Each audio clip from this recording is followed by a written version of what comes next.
In this week's Technique Tuesday video, I'll demonstrate the two circulars method of knitting in the round. As always, if you'd like to jump right to a specific point in the video, there are direct links down in the description. The two circulars method of working in the round, also known as the Two Circs method, is often used for small circumference items, but it can actually be used for any circumference item that is worked in the round. It's not limited to small circumference items. So in this case, I have needles that are of different lengths, but you can use needles that are of the same length. And for very small circumference items, some people prefer to use the smallest needle that they can so that their tips aren't dangling so much as they're working. The cables of these needles don't need to be particularly flexible. These are fairly flexible, but they don't have to be. So 10, 15 years ago, needle manufacturers started coming out with needles that were more and more flexible. And so today, most needles you buy are going to have a flexible needle. But if you have old circular needles that have stiff cables, they work perfectly fine for this technique. So what I'm going to show you first is just conceptually how this technique works, and then I'm going to show you how to cast on and get started with it, and after that I'll talk about some of the advantages and disadvantages. The concept of working in the round using the two circular needles is similar to the magic loop method of working in the round, and that is you divide the round into halves, into two parts, and one needle is holding half of the stitches and the other needle holds the second half of the round. Now the round may or may not be divided exactly in half. It really depends on the project that you're working on. It doesn't have to be divided exactly in half, but it can be, and in this case I do have it divided exactly in half. And what happens is that you work the first half of the round, the stitches that are sitting on this cable of this circular needle, these stitches are all worked with this needle that it's sitting on, with the two tips that are connected to the cable that the stitches are sitting on. And then when you work the second half of the round, you use the set of tips that are connected to that cable. So each of these halves is worked completely separately depending on what needle is holding those stitches. And yet the item is still connected in the round because the stitch, the last stitch that's worked here, is connected to the first stitch that's worked there. So the stitches are all connected, but they're worked separately. So the working yarn is always attached to the last stitch that was worked. And so when we're beginning a half of a round, we want to make sure that that yarn is attached to the stitches that are sitting on the back needle. So I'm ready to work this half of the round, and the stitches are sitting on this needle. So I want to pull on the left, the tip that's at the left right now. I'm going to pull on that, and I'm going to load up the stitches onto this needle right here. And then I'm going to bring this tip around. So now this is actually the working needle. It becomes the right needle, or the working needle, even though it's on the left-hand side of the stitches when we are first loading them up. So I'm going to work all of these stitches off of this needle onto this tip here. Before I start working these stitches, I want to take the cable that's holding the resting stitches and I want to hold it up against this needle. We want to make sure that this last stitch that was just worked is connected to this first stitch in a way that's not too loose. So we don't want ladders or anything like that. So we're just going to hold the cable against that needle tip, at least while I'm working the first few stitches, just holding it in place like that. And if I have a large number of stitches, I won't necessarily want to keep holding this cable, but it doesn't hurt to have it. I have my fingers already have it cupped, so there's no reason to let it go unless it's inconvenient for me to hold it that way. And as I near the end of this particular half of the round, notice that I have that cable cupped in my fingers against that needle as I'm finishing up this half of the round. And again, it helps to keep those stitches that are at the very edges of each half from separating too much and creating ladders. So after I have finished working all of the stitches off my needle in my left hand, I drop that needle, I turn the work, and I pull that needle tip so that those stitches I just worked are now all resting on the back cable. And now I'm looking at the stitches on the front. I want to grab the cable, the needle tip that's at the far left there, and I'm going to pull on that one in order to load those stitches up on the needle. And then I can begin working this half. Again, I'm holding the cable up against that front needle as I work. Again, as I'm getting toward the end of this half of the round, I've got the cable that's holding the stitches on the back needle cupped up against the needle in my left hand. I finish this needle, I drop that tip, I turn the work, I pull this tip so that those stitches rest on their cable, and then on the front needle, I pull on that one and load up the stitches there. So now I'm going to show you how to get started, how to cast on and get started. And now for this example, I'm using needles that are different colors. They're both the same size. I'm using 32-inch fixed length circular needles. One of them is a metal needle and the other one is some sort of synthetic compound. And I wouldn't normally recommend this because many knitters experience different amounts of drag on different needles that are made from different materials, and that drag can have the effect of making them knit looser or tighter depending on their situation. And not only that, but sometimes different brands, even though they're marked as being the same size, may have a difference in actual size that may affect your gauge. I'm going to demonstrate with this just to make it clearer which needle is which as I'm working. So when you cast on, there are a couple approaches that you can have when you're casting on. You can either cast all of the stitches onto one needle and then move half of them off onto the other needle, or you can cast on the number of stitches that are needed on each of the needles. So I'm going to show you how to cast on to each of the needles, the number of stitches that you need. So I'm going to cast on, let's say, 20 stitches onto each needle. So I have 20 stitches on this needle, and now I'm going to cast on to the other needles. So I'm going to pull these onto the cable and let them rest.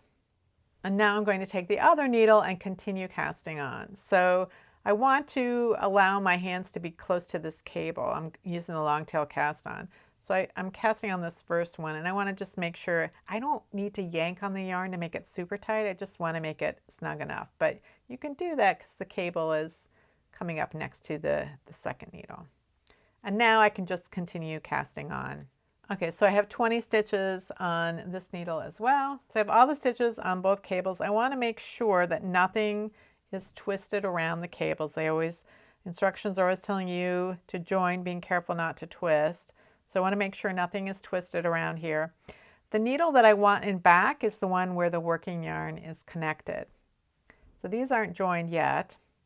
And so the front needle here, the one with the black cable, I'm going to load the stitches up on to this needle. And now I'm going to join in the round.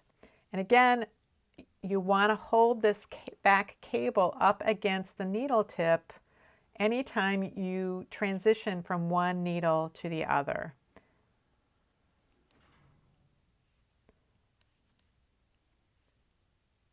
I'm just going to work a little ribbing right now. So, and as I come to the end, I'm holding that cable up against the needle tip again as I finish. I'm using the red needles right now. I'm going to drop that needle that's empty. I'm going to turn my work. I'm going to pull this one out so that those stitches are resting on the cable. And now I need to get the needle that's connected to the front, the tip that's associated with the front needle. And I'm going to load those stitches up on this needle.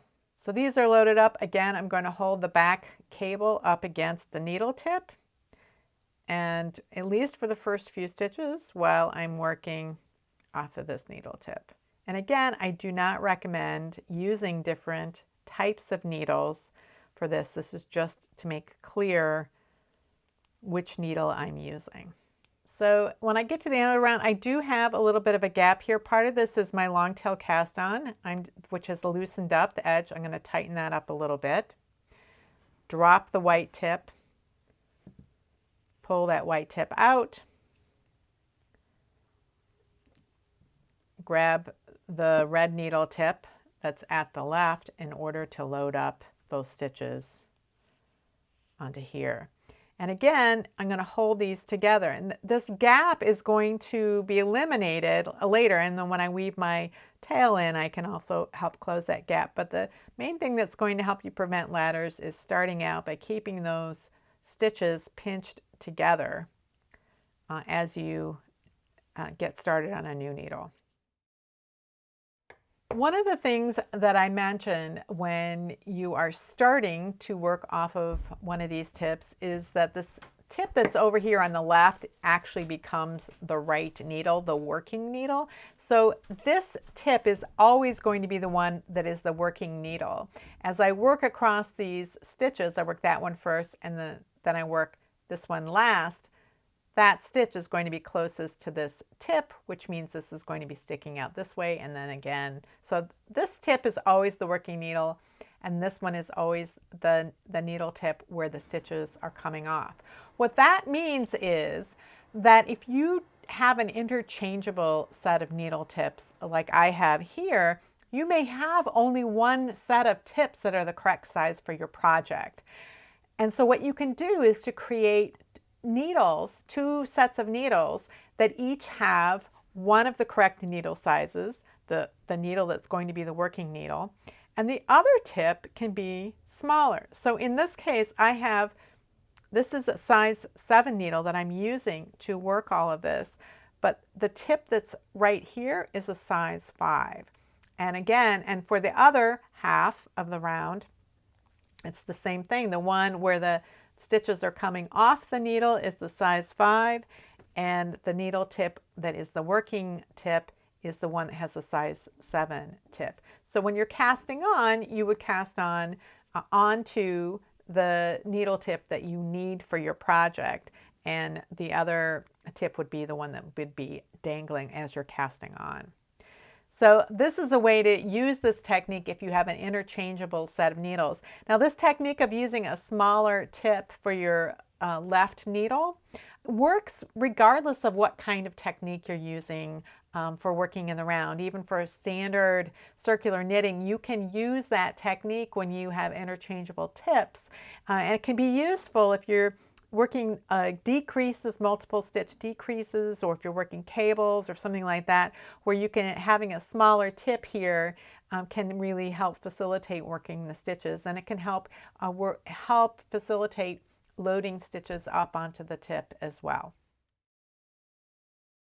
So I want to talk a little bit about the advantages of the two circulars method. And one of the advantages is that you can use this technique on any size circumference project. So you can use this technique whether you have just a few stitches, and you can use this technique if you're working a sweater, or you can use this technique if you're working a very large item such as a blanket knit in the round. And I'm going to show you a picture right here of a blanket in progress that is using this method. And you can see that I have half of the round on one needle and half on the other, and I used the two circulars method for working that very large circumference. So when you're knitting a sweater in the round and you want to try it on, if you're using like a 32-inch circular needle to knit a 40-inch sweater, you're going to have trouble trying that on when it's on the needle. You're going to have to move half of the stitches onto waste yarn or onto another needle. But if you use the two circulars method, you have half of the sweater on one needle and half on the other. You can try it on whenever you want without moving it to another set of needles or onto waste yarn. Another advantage is that you can actually use two completely different size needles for each half of the round. So some people, when they're knitting socks and they get to the foot, they like a much, much firmer gauge for the sole of the sock.